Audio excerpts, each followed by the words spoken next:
Parliament کی موجودگی میں صدارتی حکم ناموں کے ذریعے حکومتی معاملات چلانے کی پالیسی سے پارلیمنٹ کا کردار ہر گزرتے دن کے ساتھ ساتھ کم ہوتا جا رہا ہے، جس پر اظہار تشویش کرتے ہوئے human rights commission of Pakistan نے جمہوریت کی بقا کے لیے خطرے سے تعبیر کیا ہے۔ پاکستان میں حکومت مستقل قانون سازی کی بجائے عارضی قانون سازی یعنی آرڈیننس یا صدارتی حکم ناموں کے ذریعے حکومتی امور چلانے کو ترجیح دے رہی ہے، جبکہ حزب اختلاف کی جماعتیں حکومت کے اس اقدام کو منتخب ایوان کی توہین قرار دے رہی ہیں۔ وزیر اعظم عمران خان کی زیر صدارت گزشتہ ہفتے وفاقی کابینہ کے اجلاس میں 8 نئے قوانین آرڈیننس کے ذریعے نافذ کرنے کی منظوری دی گئی تھی۔ آئین پاکستان کے آرٹیکل 89 کے مطابق صدر مملکت 2 صورتوں میں، جبکہ قومی اسمبلی اور سینٹ کا اجلاس نہ چل رہا ہو اور صورتحال فوری طور پر قانونی بل کے نفاذ کے متقاضی ہو تو آرڈیننس کی منظوری دے سکتے ہیں۔ حکومت کو اقتدار سنبھالنے کے بعد سے آرڈیننس کے ذریعے قانون سازی کرنے پر اپوزیشن، قانونی ماہرین اور سول سوسائٹی کی تنظیموں کی جانب سے شدید تنقید کا سامنا ہے۔ دنیا کے زیادہ تر جمہوری ممالک میں حکم ناموں کے ذریعے قانون سازی کی گنجائش نہیں ہے، تاہم پاکستان ان 10 ممالک میں شامل ہے جس کے آئین میں صدارتی حکم نامے کے ذریعے قانون سازی کی جا سکتی ہے۔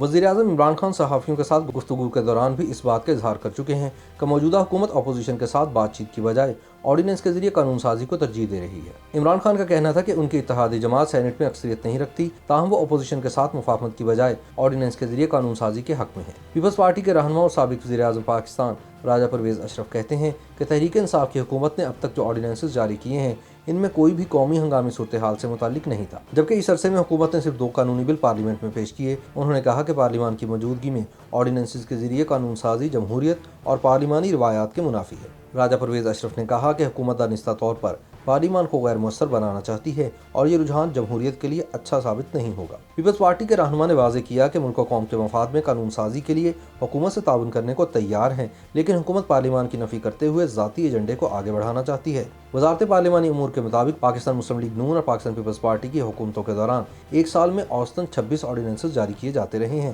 سینٹ میں قائد ایوان شبلی فراز کہتے ہیں کہ آرڈیننسز کا اجرا غیر آئینی یا خلاف قواعد کیسے ہو سکتا ہے، جبکہ آرٹیکل 89 کہتا ہے کہ صدر مملکت فوری ضرورت کی قانون سازی کی صورت میں آرڈیننس کی منظوری دے سکتے ہیں۔ شبلی فراز کے مطابق حکومت کا آرڈیننسز پر انحصار اس وجہ سے بھی ہے کہ سینٹ میں عددی اکثریت رکھنے والی اپوزیشن جماعتیں قانون سازی کے عمل میں تعاون نہیں کر رہی، جس کے باعث اصلاحات کا عمل متاثر ہو رہا ہے۔ شبلی فراز کے مطابق وہ اپوزیشن کو قائل کرنے کی کوشش کریں گے کہ مفاد عامہ کی قانون سازی میں تعاون کرے۔ ماضی کی حکومتیں بھی آرڈیننس کے ذریعے قانون سازی کرتی رہی ہیں، لہٰذا اپوزیشن کا اعتراض ناقابل فہم ہے۔ خیال رہے کہ انسانی حقوق کمیشن آف پاکستان نے بھی آرڈیننس کے ذریعے حکومتی امور چلانے کو جمہوری اصولوں کے منافی قرار دیتے ہوئے کہا تھا کہ پارلیمنٹ کی موجودگی میں قانون سازی منتخب ایوان کا حق ہے۔ اپنے 6 ماہی اجلاس کے بعد جاری اعلامیے میں غیر سرکاری تنظیم کا کہنا تھا کہ پارلیمنٹ کے کردار کو کم کرنے کے حوالے سے خطرناک علامات دیکھی جا رہی ہیں۔ دوسری جانب جماعت اسلامی کے امیر اور سینٹ کے رکن سراج الحق کی جانب سے آرڈیننس کے اجرا کے خلاف ایک قرارداد جمع کرائی گئی ہے، جس میں آرڈیننسز کی وفاقی کابینہ سے منظوری کو آئین سے انحراف کے مترادف قرار دیتے ہوئے